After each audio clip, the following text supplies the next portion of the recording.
бұл жерде қияр мен помидор турауға ағам Шалқар көмекке келді. Шалқар помидор мен қияр тураудың шебері ғой.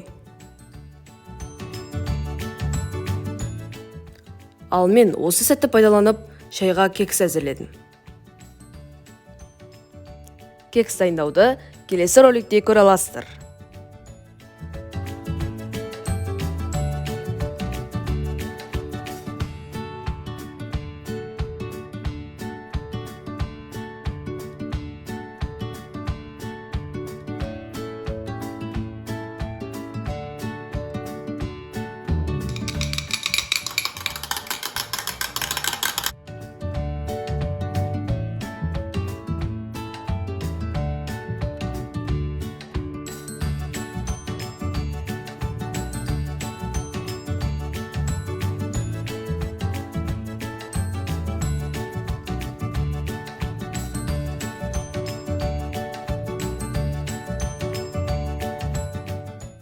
Каналға жазылып, лайк басуды ұмытпаңыздар.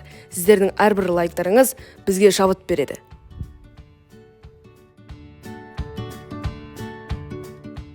Астарыңыз дәмді болсын.